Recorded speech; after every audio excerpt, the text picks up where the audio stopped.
우리 지역의 이슈를 속 시원히 풀어보는 헬로 이슈 토크입니다. 4.15 총선을 앞두고 각 지역별 후보들 만나보고 있는데요. 오늘은 계양갑으로 가봅니다. 계양갑은 그린벨트로 묶여 있어서 상대적으로 개발이 더딘 지역인데요. 최근 재개발이 곳곳에서 진행되고 있는 곳 중 하나입니다. 4.15 총선에 계양갑 후보 누가 나서고 있는지 만나보죠. 본 프로그램은 선거방송토론위원회 후보자 대담 토론 초청 기준을 준용해 예비 후보자들을 소개하고 있습니다. 이번에는 미래통합당 이중재 후보와 이야기 나눠보겠습니다. 안녕하십니까? 예, 안녕하세요. 미래통합당 이중재 후보입니다. 반갑습니다.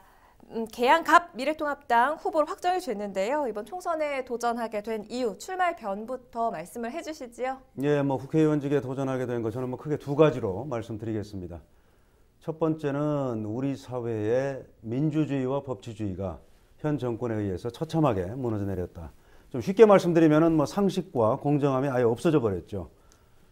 조국 전 법무부 장관 사건 또는 울산 김기현 전 시장에 대한 청와대 선거 개입 의혹 사건, 여기서보다 명확하게 우리가 알 수 있죠. 전 정권 사람들 수사할 때는 검찰 보고 더해라 하더니 막상 현 정권 실세들에 대한 수사가 시작되니까 윤석열 검찰총장의 참모들을 아예 그냥 전원 인사조치를 시켜버렸거든요. 그리고 무슨 중앙지검장의 대통령의 대학 후배를 임명을 해서 수사팀이 열심히 수사해 놓은 걸 기소조차 못하게 하는 이런 일들이 지금 벌어지고 있단 말입니다. 그래서 저는 상식과 공정함이 우리 사회에서 너무나 무너지고 있다. 그리고 이걸 바로잡을 수 있는 거는 법률가로서 오래 활동해온 제가 적임자다. 이래서 국회의원직에 도전하는 거고요. 두 번째 이유로는 계양갑 지역이 제가 주민분들과 여러 차례 접촉해서 파악을 해보면은 좀 사회적, 경제적 약자분들이 굉장히 많이 거주를 하세요. 그래서 오히려 이런 지역이 국회의원이 되면은 제가 그동안의 그 경험을 살려서 할 일이 많은 지역이다. 그래서 이 두 가지 이유에 의해서 계양갑 지역에서 출마를 결심하게 됐습니다.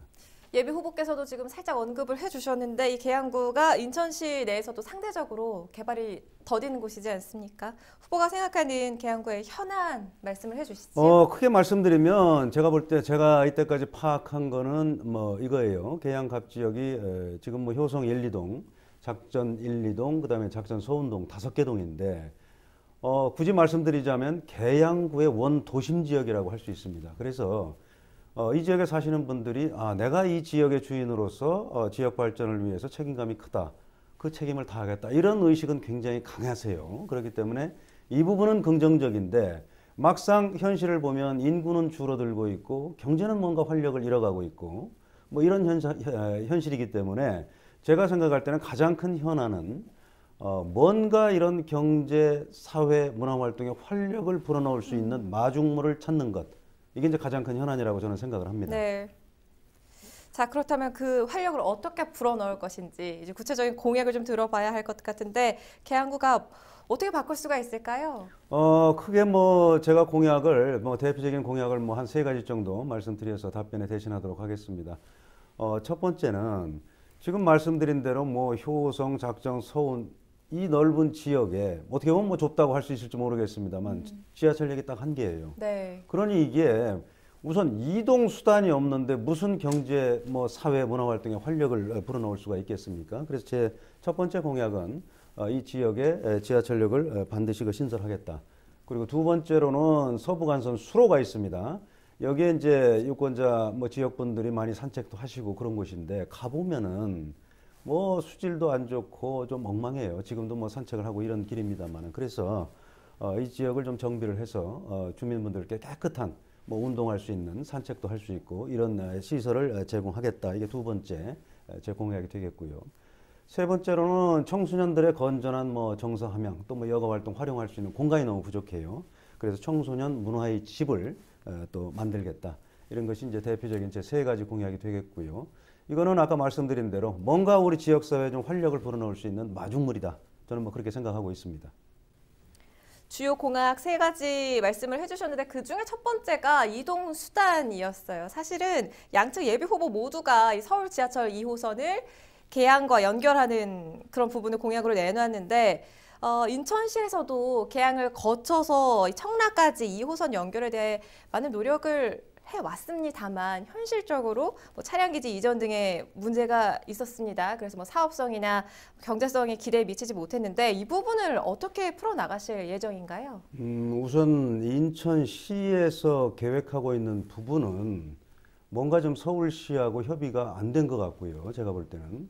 근데 뭐 인천시에 자료를 요청해도 뭐 당이 다르다 보니까 이 지금 자료가 제대로 오질 않아요. 뭐 공개할 수 없다. 뭐 이런 입장이에요. 그래서 제가 자세한 내용은 알 수 없습니다만은 인천시가 추진하는 거는 서울 지하철 2호선과 연결해서 하여튼 계양 갑 지역에도 지하철을 놓겠다. 뭐 이런 구상으로 보이는데 그건 서울시하고 협의가 필요해요. 그런데 지금 방금 말씀하신 것처럼 서울의 양천구에 있는 차량 기지를 인천 쪽으로 이전을 하는 조건으로 서울시가 동의를 한 걸로 보여요. 네. 그런데 차량 기지를 예를 들어서 인천의 청라 지역으로 옮기면 빠른 시간 내에 출퇴근 시간에 지하철 차량을 공급할 수 없다.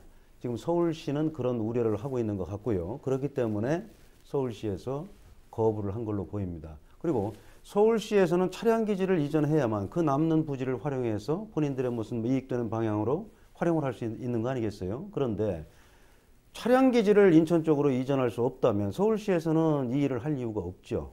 그렇기 때문에 제가 볼 때는 이건 좀 비현실적인 공약이 아닌가 저는 뭐 그렇게 생각을 하고요. 제가 지금 말씀드리는 거는 지하철 서울 지하철 2호선의 홍대 입구역에서 부천시 원정동까지는 서울시가 아니라 우리 국토교통부에서 제3차 국가철도망 구축 계획에 이미 그런 철도를 놓겠다고 발표를 했어요. 네. 그렇기 때문에 부천시 원정동까지 철도가 놓여지면은 거기에서 계양 갑지역 끝자락까지 하더라도 제가 계산해 보니까 한 9.5km 정도만 새로 더 만들면 됩니다. 그렇기 때문에 국가철도망 계획에 연계해서 하는 김에 9.54km 정도의 우리 계양 갑지역에 좀 지하철을 건설하자 하는 게 제 공약입니다. 그래서 지금 뭐 인천시에서 자료를 얻는 게 대단히 힘들기 때문에 정확하게 지금 뭐 더불어민주당 후보께서 말씀하시는 게 뭔지는 모르겠습니다만은 제 생각으로는 분명히 공약에 차이가 있는 거고요. 그 다음에 제 공약이 더 현실적이다. 저는 그렇게 생각을 합니다. 교통망 그리고 또 한 가지, 네. 예, 제가 이거 추가적으로 말씀을 드리겠는데요. 저는 주민분들에게 교통 편의를 제공하는 거는 단순히 무슨 중앙정부의 예산 더 달라 하는 문제가 아니라고 봐요. 이거는 인권의 문제라고 봅니다.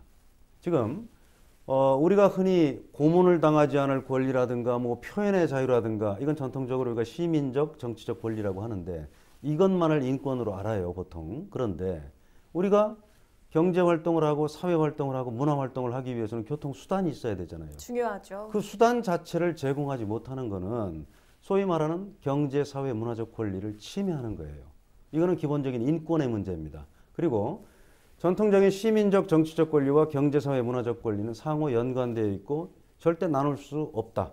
모두 다 국가가 책임지고 보장해야 한다. 이게 이제 국제인권법의 추세이기 때문에 저는 그런 측면에서 더 접근해서 중앙정부를 설득할 계획입니다. 네, 교통망 확충과 관련된 공약 아주 자세히 풀어주셨고요. 지금 2분이 좀 안 남았어요. 속히 좀 질문을 드릴게요. 다른 후보와 비교했을 때 이건 나만이 가진 장점이다, 강점이다 하는 부분에 대해서도 말씀을 해주시지요. 우리 헌법 40조에 보면은 입법권은 국회에 속한다 이렇게 규정이 되어 있습니다.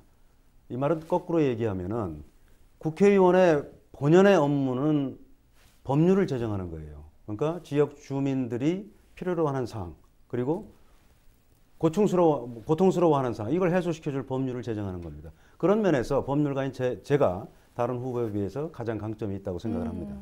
자, 마지막으로 좀 이 부분 힘을 줘서 말씀을 해주시면 좋겠는데요. 4.15 총선을 앞두고 우리 유권자 여러분들께 한 말씀 남겨주시지요. 예, 국회의원직을 수행하기 위해서는 저는 뭐 도덕성과 능력이 있어야 된다고 생각을 합니다. 도덕성은 뭐 성인 군자까지는 이르지 못하더라도 최소한 무슨 뭐 선거법이나 뭐 다른 사유로 인해서 처벌받거나 이런 전력은 없어야 된다. 그래서 도덕성 면에서 저는 뭐 아무런 하자가 없는 깨끗한 후보다 이렇게 말씀드리고요. 두 번째로는 저는 뭐 부장검사 또 외교관 또 인천시의 법률 자문검사로 파견돼서 행정 업무까지 봤기 때문에 능력 면에서는 저는 충분하다고 생각하고요. 저에게 일할 기회를 주신다면 지역 주민들의 기대에 부응해서 꼭 보답하도록 하겠습니다. 네, 이야기 잘 들었습니다. 미래통합당 이중재 예비 후보와 이야기 나눠봤습니다. 예, 감사합니다. 고맙습니다.